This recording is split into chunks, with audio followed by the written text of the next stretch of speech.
നമസ്കാരം സുഹൃത്തുക്കളെ, positive talks എന്ന നിങ്ങളുടെ സ്വന്തം ചാനലിലേക്ക് സ്വാഗതം. നിങ്ങൾ എന്തൊക്കെയോ കാര്യത്തിനായി പണം മുടക്കുന്നു. ഒരു മാസം മൊബൈൽ റീചാർജ് ചെയ്യാൻ പോലും എത്രയോ രൂപ കളയുന്നു. എന്നാൽ ഞാൻ ഇനി പറയാൻ പോകുന്ന കാര്യം ഇതാണ്. നിങ്ങളിപ്പം മാനസികമായോ ശാരീരികമായോ എന്തെങ്കിലും പ്രയാസം അനുഭവിച്ചു കൊണ്ടിരിക്കുന്ന ഒരു വ്യക്തിയായിരിക്കും. എങ്കിൽ തീർച്ചയായും ഈ വീഡിയോ നിങ്ങൾ മുഴുവനായും കാണുക. നിങ്ങൾ ജീവിതത്തിൽ ഒരിക്കലെങ്കിലും വായിച്ചിരിക്കേണ്ട ഒരു പുസ്തകമാണ് റോണ്ട ബേൺ എഴുതിയ ദ സീക്രട്ട് അഥവാ രഹസ്യം എന്ന പുസ്തകം. ഇതിൽ ഒരു മനസ്സിനെ അല്ലെങ്കിൽ രോഗങ്ങളെ എങ്ങനെ നേരിട്ട് ആരോഗ്യത്തോടെ സന്തോഷത്തോടെ ജീവിക്കാം എന്ന് വ്യക്തമായി വിശദീകരിക്കുന്നുണ്ട്. എൻ്റെ ജീവിതത്തിൽ ഈ പുസ്തകം വലിയ മാറ്റങ്ങൾ ഉണ്ടാക്കിയിട്ടുണ്ട്. ഈ പുസ്തകത്തിനോടൊപ്പം വേറൊരു ബുക്ക് കൂടി വായിച്ചിരിക്കേണ്ടതായിട്ടുണ്ട്. ഞാൻ ഇന്നിപ്പോൾ പറയാൻ പോകുന്നത് സീക്രട്ട് എന്ന ഈ ഒരു ബുക്കിനെ കുറിച്ചാണ്. ഈ ബുക്ക് വാങ്ങിക്കാനുള്ള ലിങ്ക് ഞാൻ ഡിസ്ക്രിപ്ഷനിൽ കൊടുക്കാം. ആമസോൺ ലിങ്ക് ഞാൻ ഡിസ്ക്രിപ്ഷനിൽ കൊടുക്കാം. അതിനു മുമ്പ് ഞാൻ കുറച്ച് കാര്യങ്ങൾ നിങ്ങളോട് പറയാം. നിങ്ങൾ ഈ വീഡിയോ മുഴുവനായിട്ടും കാണുക. ഞാൻ ഇന്ന് നിങ്ങളോട് സംസാരിക്കുന്നത് മരുന്നിനേക്കാൾ വലിയൊരു ശക്തിയെക്കുറിച്ചാണ്. നമ്മുടെ മനസ്സ്, നമ്മൾ എന്തിനാണോ ഭയപ്പെടുന്നത് അത് നമ്മളെ തേടി വരും. എന്നാൽ നമ്മൾ ധൈര്യശാലിയാണെന്നും ആരോഗ്യവാന്മാരാണെന്നും ഉറച്ചു വിശ്വസിച്ചാൽ ഒരു രോഗത്തിനും നമ്മളെ തോൽപ്പിക്കാൻ കഴിയില്ല. ശ്രദ്ധിച്ച് കേൾക്കേണ്ട വാക്കാണ് ഞാൻ ഇപ്പോൾ പറഞ്ഞത്.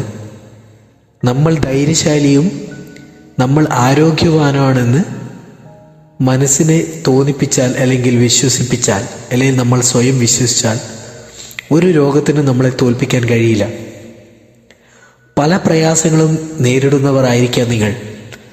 അതിൽ നിന്നും മോചനം നേടാൻ നിങ്ങൾ തീവ്രമായി ആഗ്രഹിക്കുന്നുമുണ്ട്. അതുകൊണ്ടാണല്ലോ നിങ്ങൾ ഈ വീഡിയോ കാണാനിടയായത്. അല്ലാതെ ഇങ്ങനെ ഒരു വീഡിയോ നിങ്ങൾക്ക് മുന്നിൽ എത്തില്ലല്ലോ. നമ്മുടെ ശരീരം യഥാർത്ഥത്തിൽ ചിന്തകളുടെ ഒരു ഉൽപ്പന്നമാണ്. നമ്മളെപ്പോഴും അസുഖങ്ങളെക്കുറിച്ച് സംസാരിക്കുകയും ചിന്തിക്കുകയും ചെയ്താൽ ശരീരം അത് സത്യമാണെന്ന് വിശ്വസിക്കും. പകരം നിങ്ങൾ നിങ്ങളുടെ ചിന്തകളിലും സംസാരത്തിലും മാറ്റം വരുത്തുക. നിങ്ങളെപ്പോഴും ആരോഗ്യവാനാണെന്ന് ചിന്തയിൽ കൊണ്ടുവരിക. നിങ്ങളുടെ ബുദ്ധിമുട്ട് ഏറ്റവും അടുത്ത 1-2 സുഹൃത്തുക്കളോടോ മറ്റു മാത്രം പറയുക. കൂടുതൽ തവണ അസുഖത്തെക്കുറിച്ച് സംസാരിക്കാതിരിക്കുക. പകരം എൻ്റെ ഓരോ കോശവും പുതുക്കപ്പെട്ടുകൊണ്ടിരിക്കുന്നു, ഞാൻ പൂർണ്ണ ആരോഗ്യവാനാണെന്ന് ഉറച്ചു വിശ്വസിക്കുക. എൻ്റെ ഓരോ കോശവും പുതുക്കപ്പെട്ടുകൊണ്ടിരിക്കുന്നു, ഞാൻ പൂർണ്ണ ആരോഗ്യവാനാണെന്ന് ഉറച്ചു വിശ്വസിക്കുക. രോഗം മാറിയതിനു ശേഷം നന്ദി പറയുന്നതിന് പകരം ഇപ്പോൾ തന്നെ നിങ്ങളുടെ ആരോഗ്യത്തിന് ദൈവത്തോട് നന്ദി പറയുക. ദൈവവിശ്വാസം ഇല്ലാത്തവരാണെങ്കിൽ ഒരു പ്രപഞ്ച ശക്തിയോട് നന്ദി പറയുക. എനിക്ക് നല്ല കാഴ്ചശക്തി തന്നതിന് നന്ദി, എൻ്റെ ഹൃദയം കൃത്യമായി പ്രവർത്തിക്കുന്നതിന് നന്ദി എന്നിങ്ങനെ നിങ്ങളുടെ ശരീരത്തിലെ ഓരോ അവയവത്തെ എടുത്തു പറഞ്ഞ് നന്ദി പറയുക. ഇത് ശരീരത്തിനുള്ളിലെ നിങ്ങളുടെ രോഗശാന്തി വേഗത്തിലാക്കും. രോഗങ്ങളെ ഭയപ്പെടാതിരിക്കുക. രോഗത്തെക്കുറിച്ച് വേവലാതിപ്പെടുന്നത് അതിന് കൂടുതൽ ഊർജം നൽകുന്നതിന് തുല്യമാണ്. അസുഖത്തെ ഒരു ശത്രുവായി കാണാതെ ശരീരം വിശ്രമം ആവശ്യപ്പെടുന്നു എന്ന രീതിയിൽ കണ്ട് പോസിറ്റീവായി ഇരിക്കുക. ചിരിയും സന്തോഷവും. സന്തോഷം എന്നത് ശരീരത്തിലെ ഏറ്റവും വലിയ മരുന്നാണ്. നിങ്ങൾ തമാശകൾ കാണുന്നതും ചിരിക്കുന്നതും ശരീരത്തിൻ്റെ പ്രതിരോധശേഷി വർദ്ധിപ്പിക്കും. മനസ്സ് സന്തോഷിക്കുമ്പോൾ ശരീരത്തിൻ്റെ ഹീലിംഗ് വേഗത്തിലാകുന്നു. ഇത് നിങ്ങളുടെ രോഗം പെട്ടെന്ന് സുഖപ്പെടാൻ കാരണമാകുന്നു.